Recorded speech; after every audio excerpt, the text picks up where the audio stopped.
Welcome students. আজকে আমি আলোচনা করব একটি গুরুত্বপূর্ণ বিষয়। এই বিষয়টি আন্তর্জাতিক সম্পর্কের বিষয়, ইন্টারন্যাশনাল রিলেশনসের বিষয়। বিষয়টি হলো UNO, united nations organisation. Bangla হলো রাষ্ট্রপুঞ্জ বা সম্মিলিত জাতিপুঞ্জ। এটি গঠিত হয় 1945 সালে 24শে অক্টোবর। তাই প্রতি বছর 24শে অক্টোবর দিনটাকে জাতিপুঞ্জের দিবস হিসাবে পালন করা হয়। এটা বিশ্ব সংগঠন, আন্তর্জাতিক সংগঠন, অতিরাষ্ট্রীয় সংগঠন। এই সংগঠন দ্বিতীয়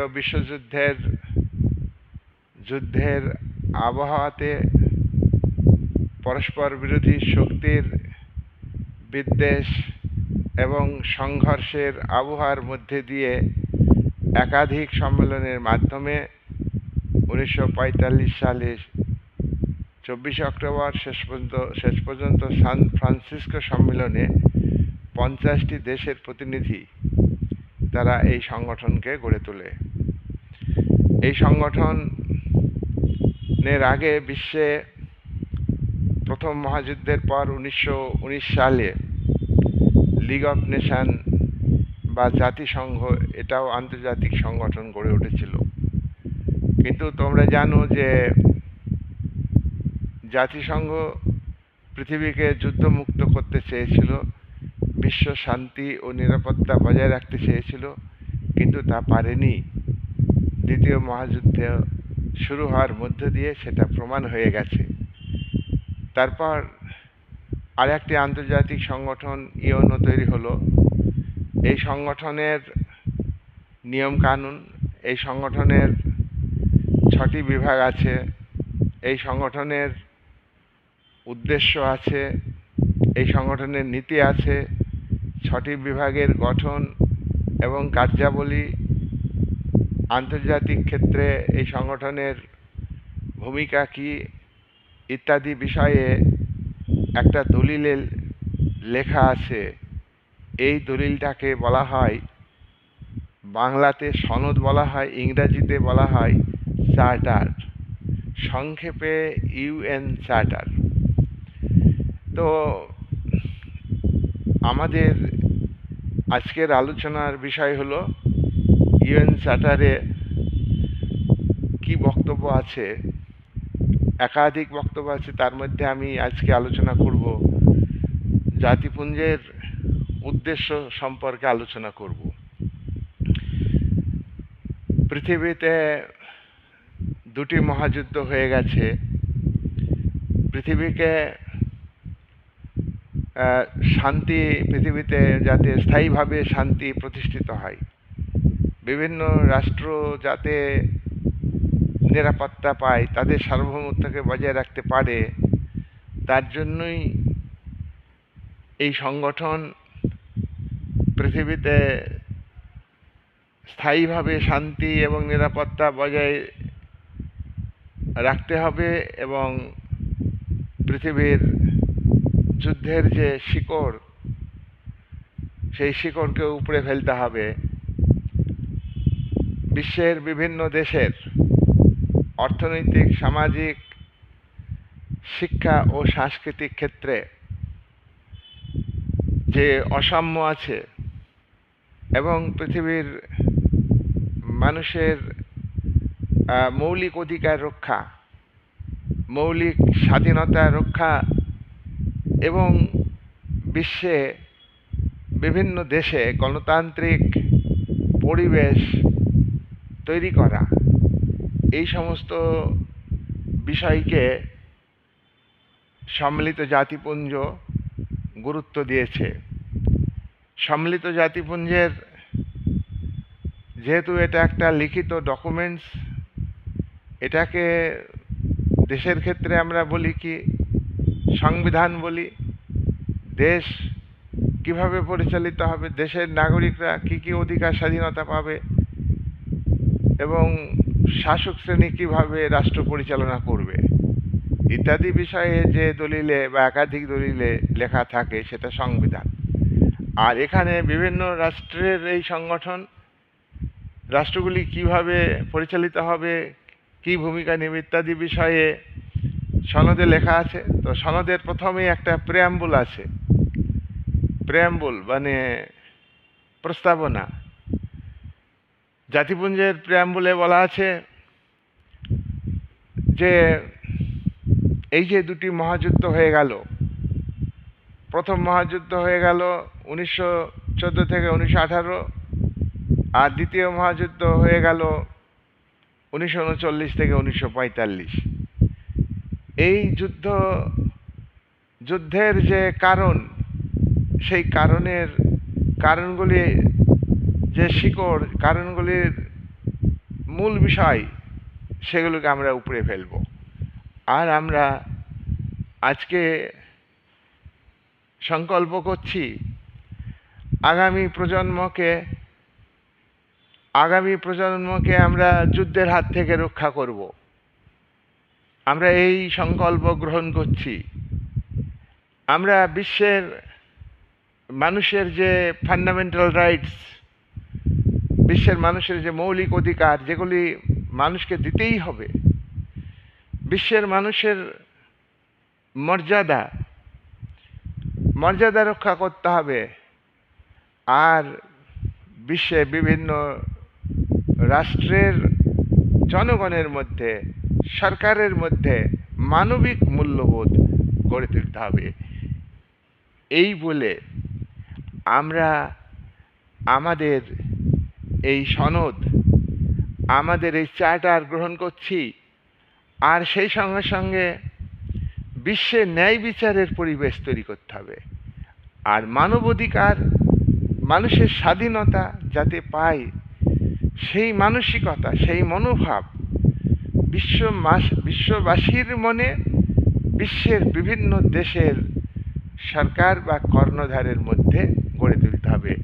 এটাই হলো প্রিয়াম্বুলের মূল বক্তব্য। জাতিপুঞ্জের 4টি উদ্দেশ্য আছে মূলত, আরও অনেক উদ্দেশ্য আছে। আমি এখানে 4টি উদ্দেশ্যের কথা আমি প্রথমে বলি। চার্টারে 4টি উদ্দেশ্য কত ধারায় উল্লেখ আছে? জাতিপুঞ্জের 111টি ধারা আছে। জাতিপুঞ্জের সনদের 111টি ধারা আছে। আর সনদের 19টা অধ্যায় আছে। অধ্যায়, তোমরা জানো ভারতের সংবিধানের 22টা অধ্যায় আছে, বা ইংরেজিতে পার্ট বলা হয়। তেমনি ইউএন চার্টারের পার্ট আছে 19টা, বাংলাতে অধ্যায় বলি আমরা, সেই অধ্যায় আছে 19টা। আর ধারা আছে কটা? 111টা। সেই 111টা ধারার মধ্যে প্রথম ধারা, 1 নম্বর ধারাতে 4টি মূল উদ্দেশ্যের কথা। কার উদ্দেশ্য? ইউএনওর, ইউনাইটেড নেশনস অর্গানাইজেশন বা সম্মিলিত জাতিপুঞ্জের উদ্দেশ্য। 4টি উদ্দেশ্য। 1 নম্বর উদ্দেশ্য কি? আন্তর্জাতিক ক্ষেত্রে শান্তি ও নিরাপত্তা প্রতিষ্ঠিত করতে হবে, এটা জাতিপুঞ্জের উদ্দেশ্য। আর এই শান্তি ও বিভিন্ন দেশের নিরাপত্তা বজায় রাখতে গেলে যারা শান্তি বিঘ্নকারী রাষ্ট্র, যারা আগ্রাসী রাষ্ট্র, অন্য দেশকে আক্রমণ করে, সেটাকে প্রতিরোধ করতে হবে। এটা হলো জাতিপুঞ্জের 1 নম্বর ধারায় উল্লেখিত 1 নম্বর উদ্দেশ্য। নাম্বার টু কি উদ্দেশ্য জাতিপুঞ্জের? সমস্ত জাতির মানে কি? প্রত্যেকটা রাষ্ট্রের জনগণই হলো সেই দেশের জাতি, টোটাল জনসমষ্টি। তাহলে সমস্ত জাতি মানে কি? প্রত্যেক রাষ্ট্রের জাতিগুলির মধ্যে সমান অধিকার দিতে হবে। কোনো জাতি ছোট, কোনো জাতি বড়, কোন জাতি শক্তিশালী, কোন জাতি বড় শক্তিশালী রাষ্ট্রের জাতি, এটা বিবেচনা করা হবে না। ছোট, বড়, মাঝারি সব রাষ্ট্রের যে জাতি, সেই জাতির সমান অধিকার দিতে হবে, এটা আমাদের জাতিপুঞ্জের উদ্দেশ্য। আর আত্মনিয়ন্ত্রণের অধিকার দিতে হবে। পৃথিবীতে বহু জাতি পরাধীন আছে। আজকের 1945 সালে দাঁড়িয়ে আমরা যে সনদ তৈরি করলাম, সেই সনদের 1 নম্বর ধারার 2 নম্বর পয়েন্টে আমরা বলছি যে পৃথিবীতে বহু জাতি পরাধীন আছে। এই তো তখন আমাদের ভারতীয় জাতি পরাধীন ছিল। এই জাতিগুলির আত্মনিয়ন্ত্রণ, মানে নিজেদের দেশ নিজেরা পরিচালনা করবে, নিজেদের সরকার নিজেরা পরিচালনা করবে, রাষ্ট্র সার্বভৌম রাষ্ট্রে পরিণত হবে, কোনো উপনিবেশিক শক্তির উপনিবেশ নয়। এটা হলো আত্মনিয়ন্ত্রণের অধিকার। এই অধিকারকে স্বীকার করে নিব আমরা। আর বিভিন্ন রাষ্ট্রের মধ্যে বন্ধুত্বপূর্ণ সম্পর্ক তৈরি করব, গুড রিলেশন। এখানে শত্রু মনোভাবাপন্ন সম্পর্ক গড়ে উঠবে না। স্থায়ীভাবে শান্তি এবং বিশ্বের প্রত্যেকটা রাষ্ট্রের নিরাপত্তা বজায় রাখতে গেলে তোমার যোগাযোগ ব্যবস্থারও উন্নতি করতে হবে। তাহলে সমগ্র জাতির সমান অধিকার, আত্মনিয়ন্ত্রণ অধিকার, আর বিভিন্ন রাষ্ট্রের মধ্যে বন্ধুত্বপূর্ণ সম্পর্ক, আর বিশ্ব শান্তি নিরাপত্তার জন্য যোগাযোগ ব্যবস্থা আর উন্নতি। এই কটা হলো জাতিপুঞ্জের তৃতীয় উদ্দেশ্য। 3 নম্বর, অর্থনৈতিক, সামাজিক, শিক্ষা ও সাংস্কৃতিক। অর্থনৈতিক, সামাজিক, সাংস্কৃতিক ও মানবতাবাদ। দেখো, এইগুলির সঙ্গে খুব রিলেশন আছে। এইগুলিকে অর্থনৈতিক, সামাজিক, সাংস্কৃতিক, মানবতাবাদ, মানবিক মানে মানবতাবাদ প্রতিষ্ঠিত করতে হবে। আর প্রতিষ্ঠার জন্য কি করতে হবে? আন্তর্জাতিক সহযোগিতার নীতি জাতিপুঞ্জ গ্রহণ করবে। এক কথায় কি, অর্থনৈতিক ক্ষেত্রে, সামাজিক ক্ষেত্রে, সাংস্কৃতিক ক্ষেত্রে এবং মানবতাবাদ রক্ষার ক্ষেত্রে কি করবে?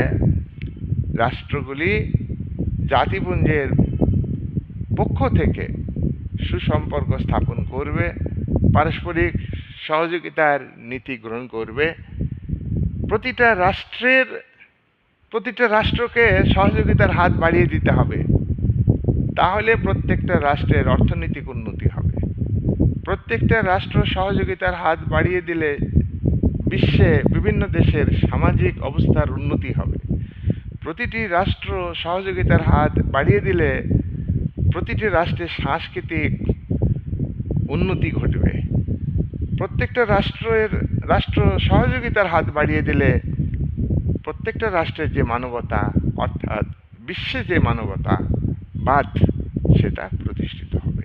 এইটা হলো 3 নম্বর উদ্দেশ্য। 4 নম্বর উদ্দেশ্য কি? আমরা যে 3টি উদ্দেশ্য আলোচনা করলাম এতক্ষণ, এই 3টি উদ্দেশ্য আপনা আপনি তো প্রতিষ্ঠিত হবে না, কি তাই তো? তাহলে এই 3টি উদ্দেশ্যকে বাস্তবে রূপায়িত করার জন্য পৃথিবীর সমস্ত রাষ্ট্রকে এগিয়ে আসতে হবে এবং পৃথিবীর সমস্ত রাষ্ট্রগুলির মধ্যে সমন্বয় সাধন করতে হবে। সমন্বয় সাধন করলে তবেই তো এগিয়ে যাবে।